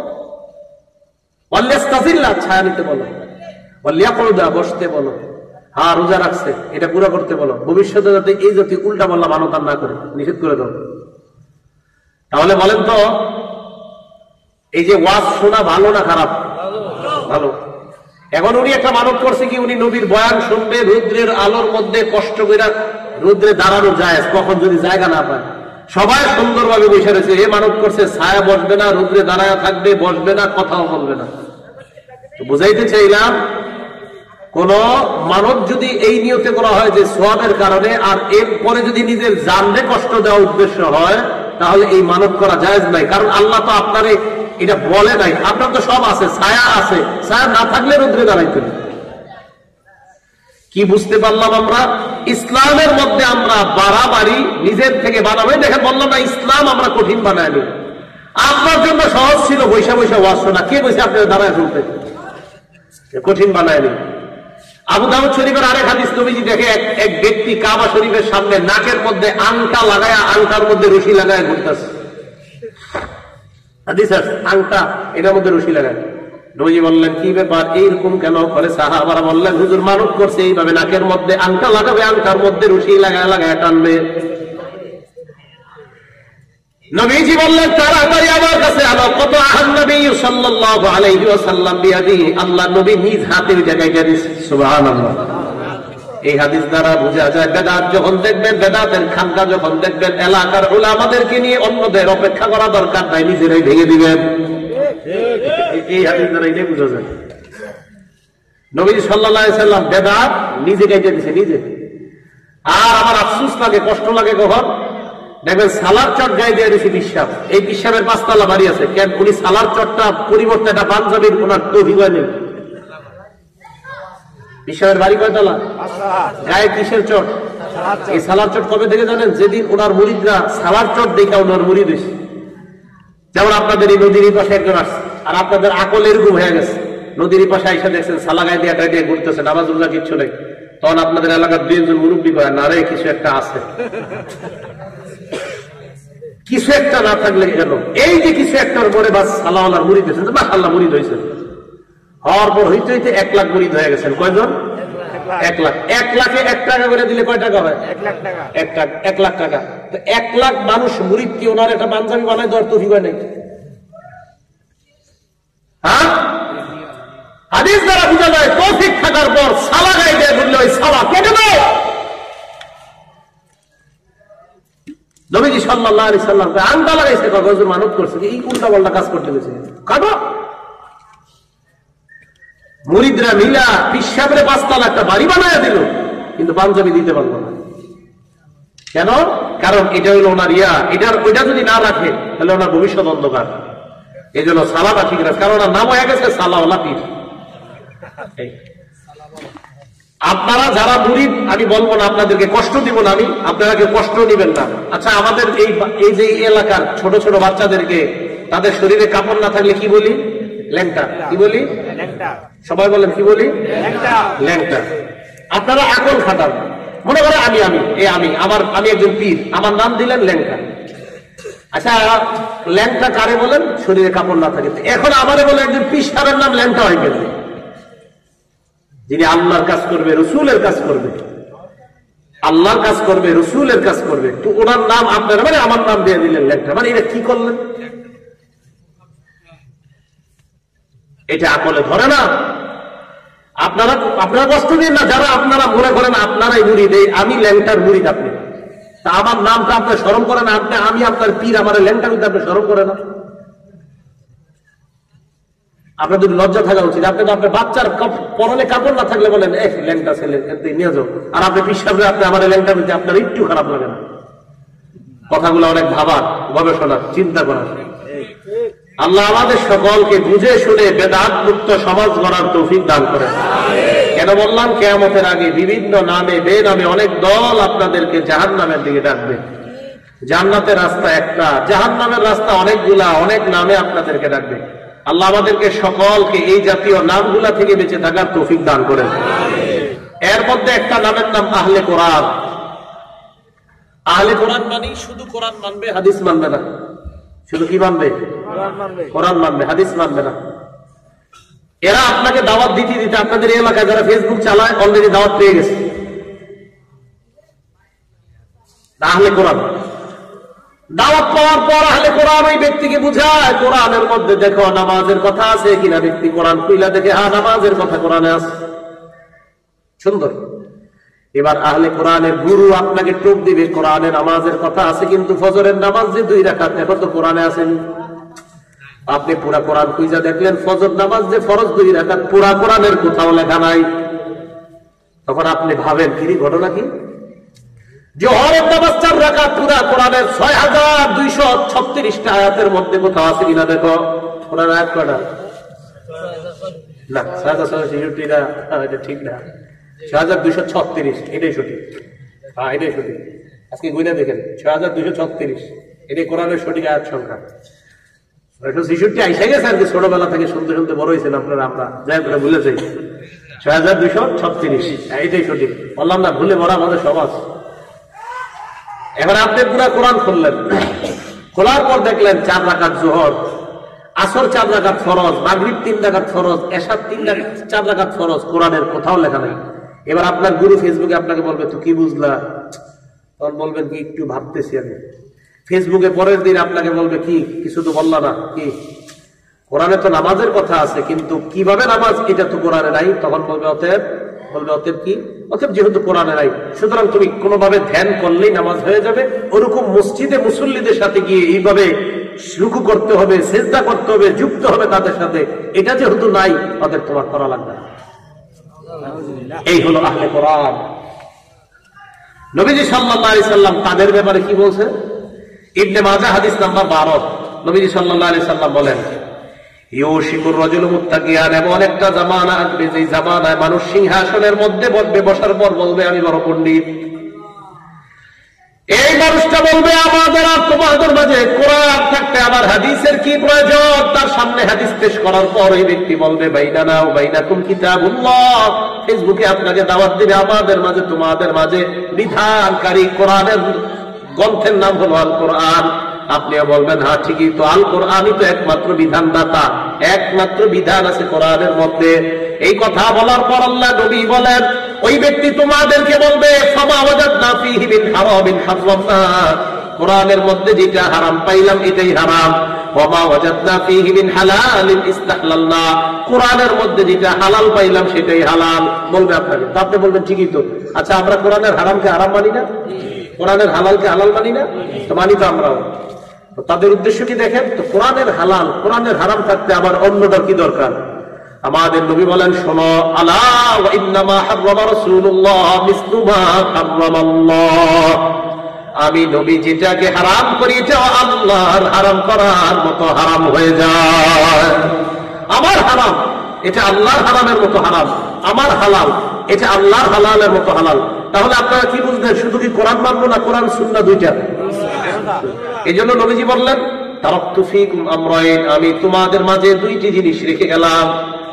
1 নাম্বার কিতাব আল্লাহ, 2 নাম্বার সুন্নাত রাসূল। 1 নাম্বার আল্লাহর কোরআন, 2 নাম্বার রাসূলের সুন্নাহ। লাম তাদিল্লু মা তামাসসাকতুম বিহিমা, যতক্ষণ তোমরা এই 2টা আঁকড়ে ধরে থাকবা ততক্ষণ তোমরা পথভ্রষ্ট হবা না। কোরআন সুন্নাহ, বলেন কোরআন সুন্নাহ, কোরআন সুন্নাহ। হাদিস বলবেন না, বলেন কোরআন সুন্নাহ, কোরআন সুন্নাহ। হাদিস বললে কি, যদি শুধু কোরআন হাদিস বলেন তাহলে একটা ঝামেলা আছে। কি, নবীজি 11টা বিয়ে করছে, তো হাদিস মানলে আপনি 11টা বিয়ে করতে হবে। এই জন্য সুন্নাহ, সুন্নাহ মানে নবীজির যে হাদিসগুলো আমাদের জন্য পর্ব, আমরা নবীজির যে হাদিসগুলো আমরা পর্ব পালনও করব, এটার নাম সুন্নাহ। নবীজির যে হাদিস আমরা পর্ব পালনও করব, এটার নাম সুন্নাহ। আর নবীজির যে হাদিসগুলো শুধু আমরা পড়বো, ছাত্রদেরকে পড়াবো কিন্তু আমরা পালন করতে পারবো না, এটার নাম সুন্নাহ না। সুন্নাহ মানে নবীর অনুসরণ করবো যেটা, এটা সুন্নাহ। আর হাদিস মানে যে হাদিসগুলা রাসূল করিম সাল্লাল্লাহু আলাইহি সাল্লামের কিছু হাদিস আছে যে হাদিসগুলা শুধু নবীর সাথেই খাস, এটা আমরা জীবনে আমল করতে পারবো না। যেমন 4টার বেশি বিয়ে এই উম্মত করতে পারবে না, অথচ নবীজি 11টা বিয়ে করছে, তো এটা নবীর জন্য খাস। কথা বুঝে আসছে সবার? তাহলে কিছু হাদিস আছে যেগুলো শুধু না, বলেন কোরআন সুন্নাহ। এখন রাসূল করিম সাল্লাল্লাহু আলাইহি সাল্লাম বললেন কোরআন মানতে হবে, সুন্নাহ মানতে হবে। তাহলে কোরআনে আছে তোমরা নামাজ পড়ো, সুন্নাহের মধ্যে আছে ফজরের নামাজ ফরজ 2 রাকাত, সুবহানাল্লাহ। কোরআনের মধ্যে আছে তোমরা নামাজ পড়ো, সুন্নাহের মধ্যে নবীজি ব্যাখ্যা করে দিয়েছেন যোহরের নামাজ ফরজ 4 রাকাত। কোরআনের মধ্যে আছে তোমরা নামাজ পড়ো, হাদিসের মাধ্যমে নবীজি ব্যাখ্যা করে দিয়েছেন আসরের নামাজ ফরজ 4 রাকাত। কোরআনে আছে তোমরা নামাজ পড়ো, হাদিসে নবীজি ব্যাখ্যা করে দিয়েছেন মাগরিবের নামাজ 3 রাকাত। কোরআনের মধ্যে আছে তোমরা নামাজ পড়ো, নবীজি হাদিসে ব্যাখ্যা করে দিয়েছেন এশারের নামাজ 4 রাকাত ফরজ। আল্লাহ কোরআনে বলে দিয়েছেন আকিমিস সালাতা তারাফাইন নাহার ওয়া যুলাফাম মিনাল লাইল, তোমরা দিবসের 2 অংশে নামাজ পড়ো এবং রাতের কিছু অংশে। নবীজি ব্যাখ্যা করে বুঝিয়ে দিলেন 2 অংশের নামাজ ফজর থেকে মাগরিব পর্যন্ত, কেউ কেউ বলেন যোহর থেকে আসর পর্যন্ত, আবার রাতের কিছু অংশের নামাজ, তো কেউ বলেন 2 অংশের নামাজ ফজর থেকে আসর, রাতের কিছু অংশের নামাজ মাগরিব আর এশা। রাসূল করিম সাল্লাল্লাহু আলাইহি সাল্লাম এর ব্যাখ্যা দিয়ে দিলেন রাতের নামাজ মাগরিব এশা, দিনের নামাজ ফজর যোহর আসর। এইভাবে কোরআন সুন্নাহ উভয়টা পালন করলে আমরা ইনশাআল্লাহ সফলকাম হব। এবং কোরআন সুন্নাহ পালন করতে গিয়ে আমাদের আকীদা কি করা যাবে না? নষ্ট করা যাবে না। বলেন তো আকীদা কি করা যাবে না? নষ্ট করা যাবে না। এই আকীদার মধ্যে একটা আকীদা সবাই মনে রাখবো, বলেন সুপারিশ, বলেন সুপারিশ ক্ষমতা আল্লাহর পক্ষ থেকে। সুপারিশ করার ক্ষমতা কার পক্ষ থেকে? কোন নবী সুপারিশ করবে, ক্ষমতাটা দিবে কে? তাহলে নবী সুপারিশ করবে, উলামায়ে কেরাম সুপারিশ করবে, যারাই সুপারিশ করবে তাদেরকে সুপারিশ করার ক্ষমতাটা দিবে কে? এখন যদি আমি আপনাকে বলি তুই জীবনে 2 রাকাত নামাজ পড়, বাকিগুলো আমি দেখে নিব, কিয়ামতের মাঠে আমি তোর এটাই না জান্নাতে নিব। আরে আমি সুপারিশ করতে পারবো কিনা তোমার জানা নাই, সুপারিশ করবে কে না এটার ক্ষমতা দিবে কে? আল্লাহ। এই জায়গা আকীদাটা আমরা ঠিক করি। আল্লাহ বলেন ইয়াউমা ইয়াকুমুর রূহু ওয়াল মালাইকাতু সাফফা, সমস্ত আত্মাগুলা রূহ জিবরিল ফেরেশতারা সাফফা, সেদিন সবাই দাঁড়ায় থাকবে, সারিবদ্ধভাবে সবাই দাঁড়ায় থাকবে। এর আগে আল্লাহ বলেন রব্বিস সামাওয়াতি ওয়াল আরদি ওয়া মা বাইনাহুমার রহমান, আসমানের রব জমিনের রব, আসমান জমিনের মাঝে রহমান তিনি আল্লাহ। লা ইয়ামলিকুনা মিনহু খিতাবা, মানুষ কেউ কথা বলার কোনো ক্ষমতা রাখবে না। জিবরিল আমিন ফেরেশতা, সমস্ত ফেরেশতারা কাতারের মধ্যে দাঁড়িয়ে থাকবে, সবাই চুপচাপ নিচের দিকে তাকায় থাকবে। লা ইয়াতাকাল্লামুন, কেউ কথা বলবে না, কেউ কথা বলবে না। ইল্লা মান আযিনা লাহুর রহমান, আল্লাহ যাকে অনুমতি না দেয় সে ছাড়া কেউ কথা বলতে পারবে না। তাহলে বলেন কিয়ামতের মাঠে কথা বলার অনুমতিটা দিবে কে? আল্লাহ। তাহলে আজকে থেকে আমরা বিশ্বাস এটাই রাখবো, নবী, ওলি, হাফেজ, উলামা যারাই সুপারিশ করবে ক্ষমতাটা দিবে আল্লাহ। তাহলে কিয়ামতের মাঠে একচ্ছত্র ক্ষমতার মালিক কে? আল্লাহ। দুনিয়াতে আল্লাহ, আখিরাতেও আল্লাহ। কিন্তু দুনিয়াতে আল্লাহ কাউরে কাউরে ক্ষমতাটা দিছে। আল্লাহ দুনিয়াতে অনেকের ক্ষমতা দিছে, তাকে দিলাম তাকে দিলাম, কিন্তু কিয়ামতের মাঠে আল্লাহ পাক রব্বুল আলামিন বলেন লিমানিল মুলকুল ইয়াউম, সেদিন রাজত্ব কার? লিল্লাহিল ওয়াহিদুল কাহ্হার। আল্লাহ বলে একমাত্র মহাপরাক্রমশালী ক্ষমতাধর আমি আল্লাহর ক্ষমতা ছাড়া সেদিন আর কারো ক্ষমতা নাই। তাহলে এবার আপনাদের কাছে আমি জানতে চাই, পীর বলেন, গাউস কুতুবার যাই বলেন, এদের কোনো ক্ষমতা কি কিয়ামতের মাঠে আছে যদি আল্লাহ না দেন? এখন আপনারা ফেসবুকে পাইতেছেন ক্ষমতাদাতা কে, সামনে সামনে মুরিদরা কয় অমুক বাবা। হ্যাঁ আছে আছে, এইরকম একটা ভিডিও আছে। বলেন আপনাদেরকে মুক্তিদাতা কে, কয় অমুক বাবা। হ্যাঁ এটা ভিডিও আছে। আপনাদেরকে মুক্তিদাতা কে, সামনে যারা আছে সবাই কয় অমুক বাবা। আরে ভাই লাখ লাখ মানুষের ইমাম তো ওই মুহূর্তে চলে গেছে। রাসূল করিম সাল্লাল্লাহু আলাইহি সাল্লামের কবরের সামনে দাঁড়ায় যদি বলেন হুজুর আমার বিবির বাচ্চা হয় না, একটা বাচ্চা দিয়ে দেন, আপনার ইমাম সাথে সাথে চলে গেছে। ভাই কথা বুঝে আসছে? এবার রাসূল করিম সাল্লাল্লাহু আলাইহি সাল্লাম কি বলে দেখেন, আবু দাউদ শরীফের হাদিস, ইয়াকুম মুহদাসাতিল উমুর, 4607 নম্বর হাদিসের বর্ণনা, তোমরা ইসলামের মধ্যে নতুন নতুন জিনিস আবিষ্কার করা থেকে বাঁচো। ফাইন্না কুল্লা মুহদাসাতিন বিদআ, ইসলামের মধ্যে নতুন কোন আবিষ্কার, যত আবিষ্কার এগুলোর নাম হলো বিদআত।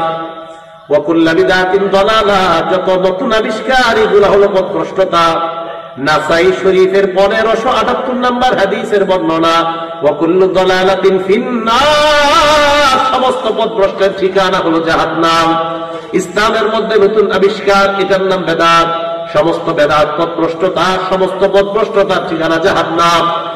আপনাদেরকে আমি এবার প্রশ্ন করি, ইসলামের মধ্যে যদি নতুন কেউ কিছু বানায়, এটার নাম কি? বেদাত।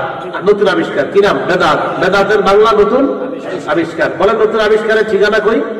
জাহান্নাম। বলেন নতুন আবিষ্কারের ঠিকানা কই? এখন আমি আপনাদেরকে প্রশ্ন করি, আমাদের নবী ইসলামের মধ্যে ঈদ রেখে গেছে কি রাখে নাই? সবাই কয় না? 2697 নম্বর হাদিস বুখারী শরীফের, কি কয় দেখেন, আজকে থেকে এটা মনে রাখবো। মান আহদাসা ফি আমরিনা হাযা মা লাইসা মিনহু ফাহুয়া রাদ্দুন। নবীজি বলে, ইসলামের মধ্যে আমি যা রাইখা যাই নাই, আল্লাহ যা দেয় নাই, এর বিপরীতেও যদি কেউ নতুন কিছু বানায়, ফাহুয়া রাদ্দুন, এটা প্রত্যাখ্যাত, এটা প্রত্যাখ্যান করা হবে। এখন আমাদের নবী ইসলামের মধ্যে আমাদের জন্য, মুসলমানের জন্য ঈদ রেখে গেছে কয়টা? আওয়াজ দিয়ে কয়টা? দুইটা। এখন তৃতীয় যদি কেউ কিছু বানায়, এটার নাম বেদাত। এ তো বুঝে আসছে সহজে। ইসলামে আমাদের নবী ঈদ রেখে গেছে কয়টা? দুইটা। তৃতীয় কেউ বানাইলে এটার নাম কি হবে? এটাকে আমরা পালন করব? আসলে মুখ দিয়ে এখন না, অন্তর থেকে বলতেছেন কেউ পালন করবো না। যদি করেন তা আপনি পথভ্রষ্ট মার্কা কাজ করলেন, আর পথভ্রষ্টতার ঠিকানা জাহান্নাম। এবার রাসূল করিম সাল্লাল্লাহু আলাইহি ওয়াসাল্লাম বুখারী শরীফের এক বর্ণনায় কি বলে দেখেন, মান আহদাসা হাদাসা, কেউ যদি কোনো বেদাত বানায়, আও আওয়া মুহদিসা, অথবা কোনো বেদাতিকে যদি কেউ আশ্রয় দেয়। আপনাদের এলাকার মধ্যে যদি কোনো বেদাতিকে আপনারা খানকা বানায় দেন, বেদাতি কর্মকাণ্ড পরিচালনা করার জন্য বিশ্বাস করেন, আপনাদের এলাকার কেউ জায়গা দিয়ে দিয়েছেন এক কাটা, হযরত এই জায়গাটা খানকা বানান, ওলামা এখানে আপনারা বারবার বুঝাইছে, ভাইও দিয়েন না, এটা ঠিক না, এটা অন্যায়। এরপরে আপনি দিচ্ছেন, নবীজি বলেন লানাতুল্লাহি আলাইহি, তার উপর আল্লাহর অভিশাপ, ওয়াল মালাইকা, ফেরেশতাদের অভিশাপ, ওয়ান নাসি আজমাইন, দুনিয়ার যত মানুষ আছে সমস্ত মানুষের অভিশাপ। তাহলে বেদাতি কোন খানকা যদি আপনাদের এলাকায় কেউ বানায়, এই বেদাতি খানকা যে বানিয়েছে, এই বানানোর জায়গা দাতার উপর কার অভিশাপ? আল্লাহর অভিশাপ, ফেরেশতাদের অভিশাপ, সমস্ত মানুষের অভিশাপ। ভাইও, আল্লাহ আমাদের সকলকে বেদাত মুক্ত ইসলামটা যেন সহজভাবে সুন্দরভাবে পালন করে আল্লাহর কাছে আমরা যেতে পারি, আল্লাহ তৌফিক দান করেন। আমি কেন কথাগুলো বলতেছি, দেখেন নদীর এই পারে ওলামায়ে কেরাম সহজে আসতে চায় না, আর কষ্ট করো। তো কেন বলতেছি যে নদীর এপারে থেকে আপনাদের বিষয়টা যেন এমন না হয় যে হুজুর এইখানে আসি বলে ইসলাম শিখতে পারি নাই। আপনাদের এলাকায় যথেষ্ট যোগ্য ওলামায়ে কেরাম আছে, আলেমরা আমাদেরকে কেন আনে? কারণ তাদের কথা আপনারা শুনতে চান না, এটা আপনাদের একটা অ্যালার্জি রোগ আছে। অথচ আপনাদের এলাকার ওলামায়ে কেরাম বুঝায়, তখন বুঝতে চান না, দূরের থেকে এটা বললে বুঝবেন না। এলাকার মসজিদের ইমাম, খতিব সাহেব, মাদ্রাসার ওলামায়ে কেরাম যেভাবে বুঝায়, এই কথাগুলো বুঝার চেষ্টা করবেন। ওনারা বারবার বুঝাইতেছে এটা সঠিক না, এটা বেঠিক, এটা সঠিক, এটা ন্যায়, এটা অন্যায়, এগুলো মেনে নেওয়ার চেষ্টা করেন।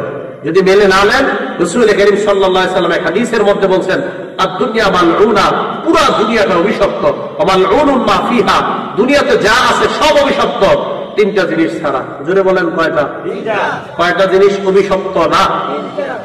ইল্লা যিকরুল্লাহ, আল্লাহ জিকির যারা করে তারা অভিশপ্ত না।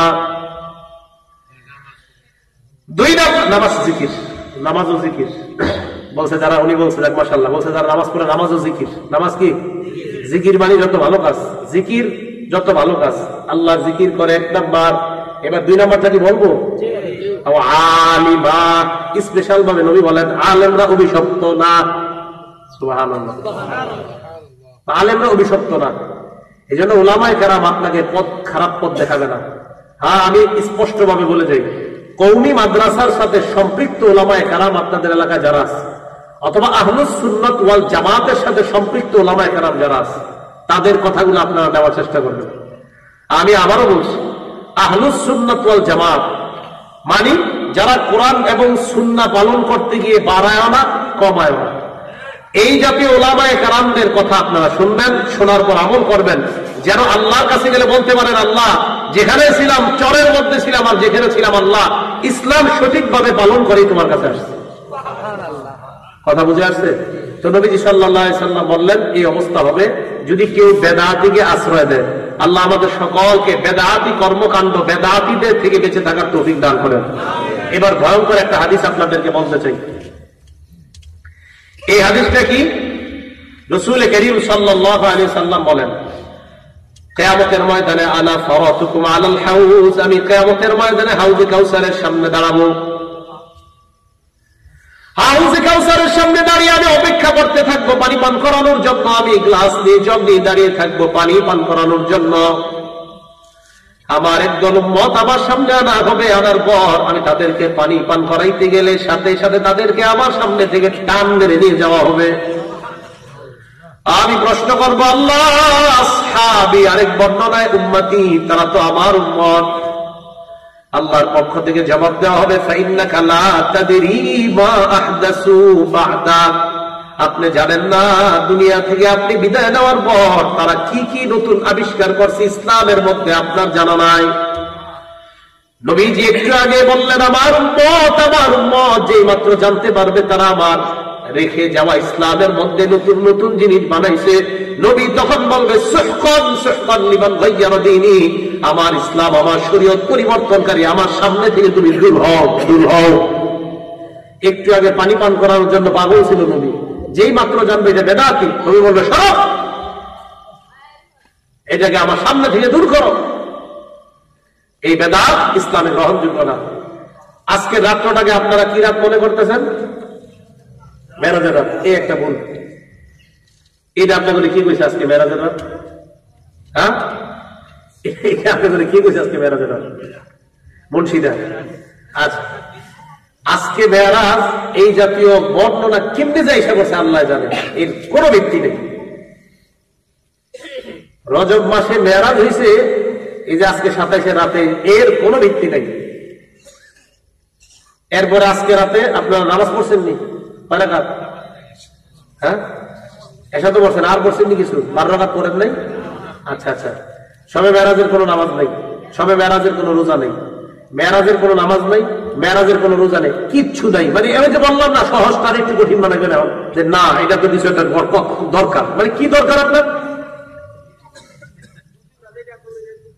দরকার মানে যে কিছু টাকা টাকা তুইলা জিলাপি খাবেন, এই তো? এটা করবেন না। আজকে মেরাজ এর কোন সহি নির্ভরযোগ্য কোন প্রমাণ নাই। হ্যাঁ, রাসূল করিম সাল্লাল্লাহু আলাইহি সাল্লাম মেরাজে গিয়েছে, এই কথা তো সত্য।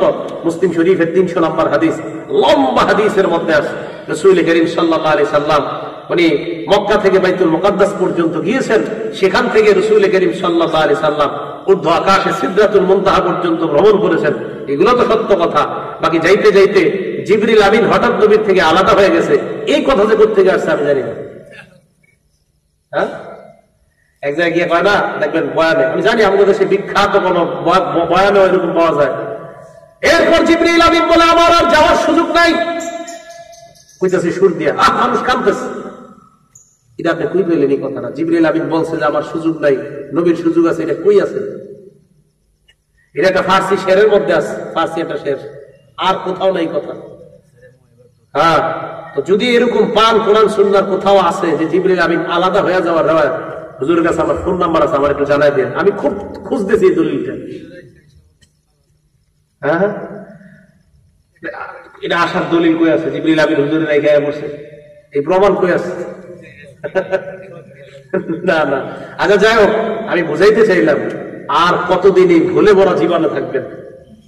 মেরাজ হয়েছে নবীজির, নবীজি সাল্লাল্লাহু আলাইহি সাল্লাম ঊর্ধ্ব আকাশে গিয়েছেন, আল্লাহর পক্ষ থেকে 50 ওয়াক্ত নামাজ নিয়ে আসছে। এটাও বুখারীর বর্ণনা আছে, মুসলিমের বর্ণনা। মুসলিম শরীফের 300 নম্বর হাদিস, বুখারী শরীফের 349 349 নম্বর হাদিস। মুসা নবী কয় কি আনছেন? তো এই কথাগুলো আলোচনা করতে পারেন না। মানে দেখবেন সুন্দর সুন্দর কথাগুলো থুইয়া এমন এমন কথাগুলো মেরাজের রাতে আমরা শুনতে চাই যেগুলো শুনলে না। যেমন আপনারা এরকম শুনছেন কিনা 27 বছরের একটা ঘটনা। হ্যাঁ, এক বেটা তার বিবিরে দেখছে যে মাছ কুটতেছে, মাছ খায় যে কইতেছে শুনছে। উনি গিয়ে গোসল করছে, গোসল করার পর ডুব দিয়ে দেখে উনি মেয়ে হয়ে গেছে। মেয়ে হওয়ার পর বিয়ে হওয়ার পর ওনার 3টা সন্তান, 3 মেয়ে হয়েছে 2 ছেলে হয়েছে, মোট কয়জন? আবার উনি ডুবতেছে, ডুব দেওয়ার পর আবার ছেলে হয়ে গেছে। আসার পর দেখে ওনার বিবি তখনও মাছ করতেছে। কি রে তুই মাছ করস? কমানি আমি তো মাছই করি। তুমি নাকি নবীর মেরাজরে অস্বীকার করছো শুনলাম। হ্যাঁ 27 বছর আমি ঘর সংসার করে এলাম, তুই এখনো মাছই কুটস? এই ঘটনা আমি ক্যাসেটে শুনছি, অনেক জায়গায় শুনছি। এটা কোন জাল কিতাবেও লেখা নেই, সহি কিতাব তো দূরের, কোন জাল কিতাবেও লেখা নেই। এটা যে কোথেকে গেল আল্লাহ। তো ভাই যেটা বলতেছিলাম, জান্নাতে যাওয়া সহজ, এটারে কঠিন বানায় না। জান্নাতে যাওয়া সহজ, এটাকে কি বানাবো না, কঠিন বানাবো না। আল্লাহ আমাদের সকলকে হেফাজত করেন। এবার একটা কথা শোনেন, বুখারী শরীফের হাদিস নাম্বার 5590 নাম্বার হাদিস।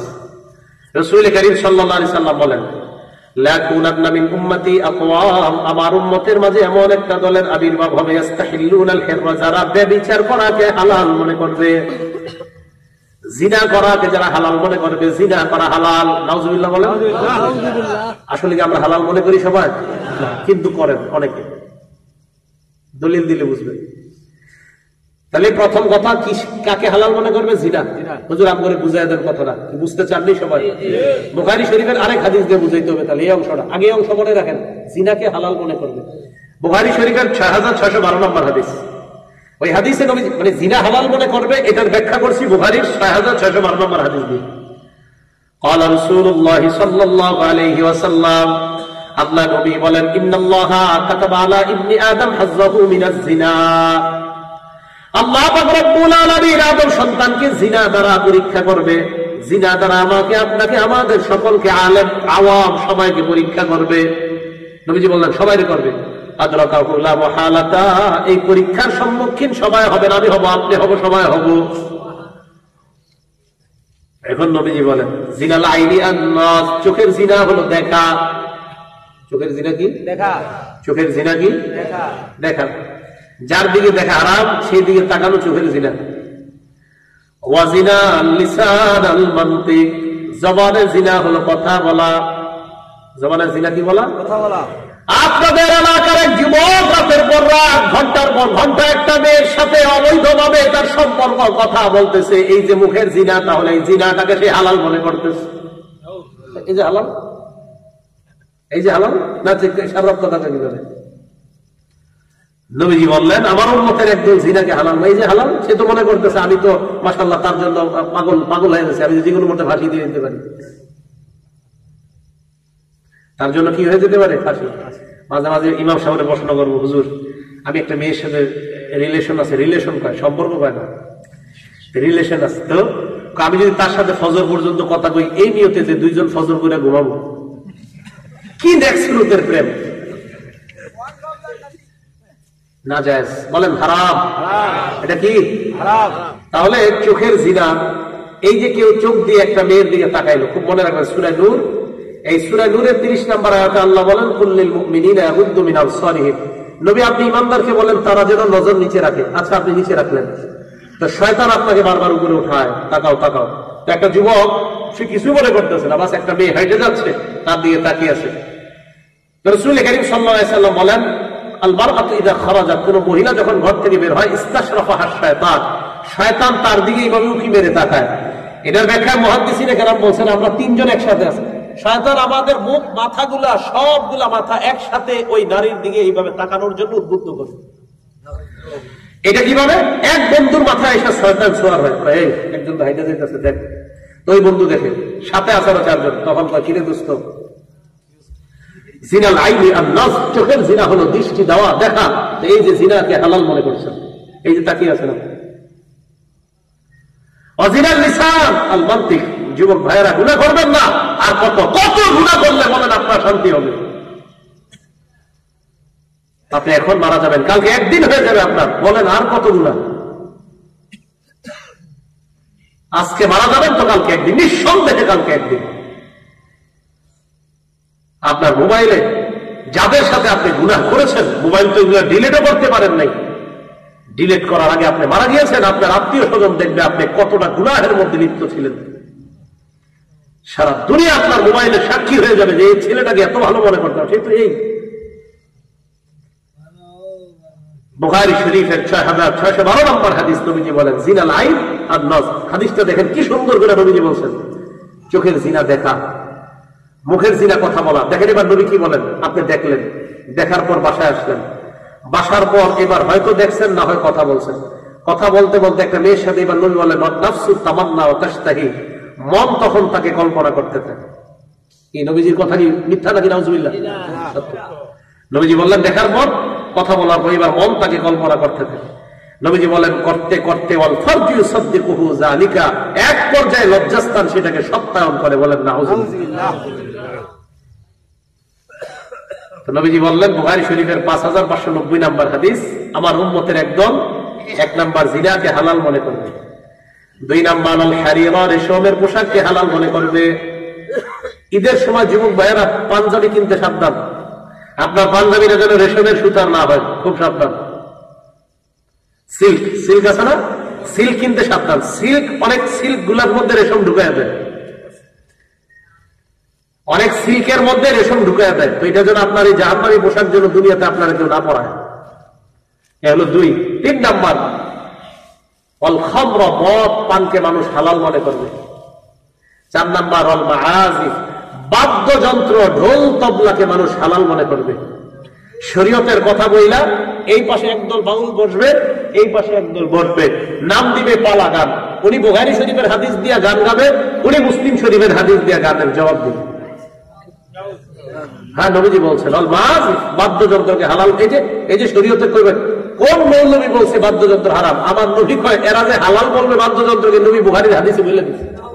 তো আপনাদেরকে যদি কেউ বলে কোন মৌলবী বলছে বাদ্যযন্ত্র হারাম, আপনারা বলবেন আমাদের নবীজি বলছে, তোমাদের মতো একদল বলবা বাদ্যযন্ত্র হালাল। কি কথা বুঝে আসলে তাই যে আমাদের নবীজি বুখারী শরীফের 5590 নম্বর হাদিস এটা বলে দিচ্ছে। তো বুঝাইতে চাইলাম আমাদের সমাজের আমরা এই বাদ্যযন্ত্র মুক্ত, বেদাত মুক্ত, শিরিক মুক্ত, কুসংস্কার মুক্ত, কি বলেন এই যে কিচর বাহের চর একটা সমাজ কি গড়ার প্রত্যয় ব্যক্ত করা যায় না ইনশাআল্লাহ? যেখানে কোনো শিরিক থাকবে না, কুসংস্কার থাকবে না, কোনো বেদাত থাকবে না। আল্লাহ আমাদের সকলকে কুসংস্কার মুক্ত, বেদাত মুক্ত আমরা একটা সমাজ যেন গড়তে পারি, এবং ইসলাম পরিপূর্ণভাবে পালন করে আমরা যেন কবরে যেতে পারি।